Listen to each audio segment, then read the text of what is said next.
Welcome to the Simplify Your Life podcast, where we talk about how to create a life you won't need an escape from. I'm Coach Simone, author of the book 111 Ways to Simplify Your Life, and I'm glad you decided to tune in.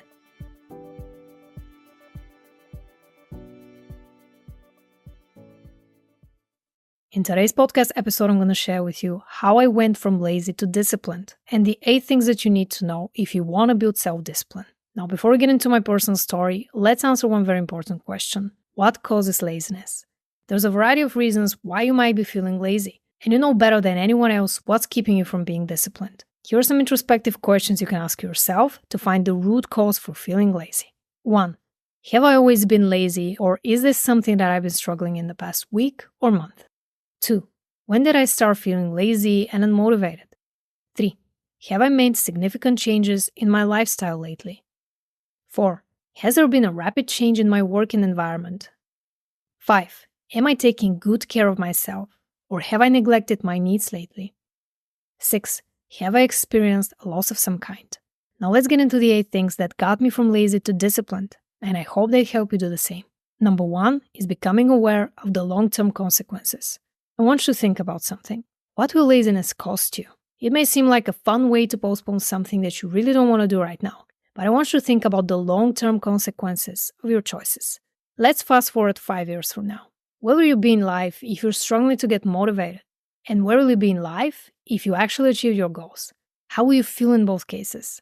The key to overcoming laziness is realizing that it's robbing you of your one and only chance to do something while you're still here, to leave something behind, to build something worth remembering. Laziness is a defense mechanism. The problem is it's protecting you from growing as an individual and providing value to the world. Laziness is easy. It's familiar. Our minds love what's familiar and will do whatever they can to avoid the unfamiliar. So your job is to realize that laziness is an old way of thinking and acting, and it's time to move on from it if you want to change your life for the better. The second thing that got me from lazy to disciplined was taking care of my basic needs. I won't spend too much time here, because I'm sure you're aware of the importance of a good night's sleep, moving your body, and eating healthy. But here's what worked for me in a nutshell. Sleeping for 7.5 hours per night, or at least getting into the habit of waking up at the same time, and incorporating more fruits and vegetables in my diet, and not drinking too much coffee. Moving my body every day, whether we're talking about exercise, dancing, yoga, or simply walking around the house for 10 to 15 minutes, it didn't really matter, as long as I got myself off the couch and did something active.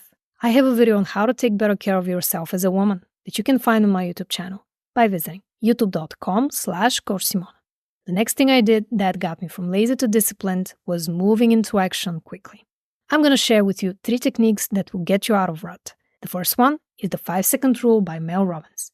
It goes like this. Whenever you have an idea and you feel the urge to take action, count down from 5. 5, 4, 3, 2, 1, and simply do it.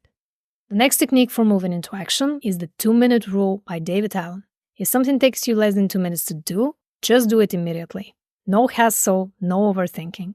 And the third technique for moving into action is the Pomodoro technique. It's all about working for a set period of time, 25 minutes for example, and taking a small break after that, for instance, 5 minutes.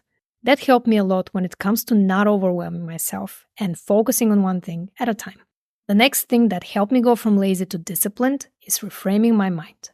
If you want to have long-term results, you need to work on changing your mindset. Being lazy is a habit that I felt strongly connected to in the past, and even thought that being lazy was part of my identity. Now here's where it gets really interesting. If what you say and what you do are in harmony, you're working with your mind instead of against it. But if you're having problems with either one of them, here's what you can do about it. If you want to stop being lazy, you need to work on the story you've created for yourself in your mind first. If you're being lazy, that means that you're in a victim mentality. You're letting life happen to you. You're not proactive. You're not going after your goals. And you're choosing your identity to call yourself a lazy person. If you take action consistently and get into the habit of being productive, you will shift your identity in time. And that's when real change happens. Now, sometimes reframing your mind seems almost impossible because there are a lot of aspects of your personality that you don't like and you don't want to associate yourself with. I've created a free cheat sheet on how to get to know your shadow self. If you want to download it, just click the first link in the description box below or head over to coachsimone.com/shadow. The next thing I did to go from lazy to disciplined is I decided to stop overcomplicating things. You might be feeling lazy or unmotivated because everything seems so hard and overwhelming that it's just easier to do nothing. It takes a lot of courage to go after the things you want. So how can you stop overcomplicating things? I recommend breaking big tasks into smaller chunks. For example, if your goal is to write a book, commit to writing 100 words per day.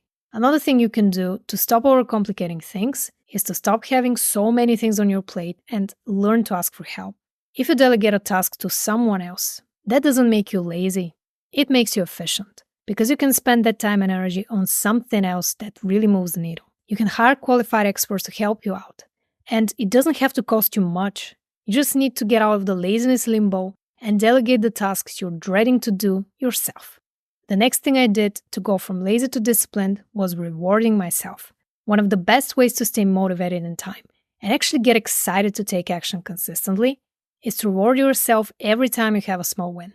Every time you hit a new milestone, reward yourself. Reward yourself for publishing your first YouTube video or finishing off a project at work. It doesn't have to be a big goal to be meaningful to you. Every achievement counts. If you're struggling with rewarding yourself, that's a clear sign that you're not being kind and compassionate with yourself. So if you want to discover my proven step-by-step framework on how to love yourself unconditionally, check out the Self-Love Toolkit by visiting www.selflovetoolkit.com. The next thing I had to do to go from lazy to disciplined was letting go of perfectionism. Now that you're taking consistent action and you're motivated and excited, be careful not to go to the other end of the spectrum, which is perfectionism. It is so tempting to change just one more thing or add just one more detail. Perfectionism is a waste of your time. Nobody cares about the minor details as much as you do. I know how difficult it was for me to deal with my perfectionism, so I'm going to be honest with you. Don't expect miracles. Just try to do things 95% perfectly, then drop to 90%, 85%, and so on. Aim for progress, not perfection. The next thing I did to go from lazy to disciplined was giving myself permission to be lazy. Here's the thing. Laziness is not bad. It's not something to be ashamed of. It's actually a pretty good way to decompress after a long day at work or on the weekends. The problem is we attach this shameful label and we feel guilty when we don't do anything. That's actually counterproductive. You need to know how to slow down, decompress, and relax. Only by doing guilt-free, absolutely careless activities and having fun in life, you will recharge your batteries and get inspired to take action. Laziness is not your enemy, if it's deliberate. The important thing to remember is this. Awareness itself is curative.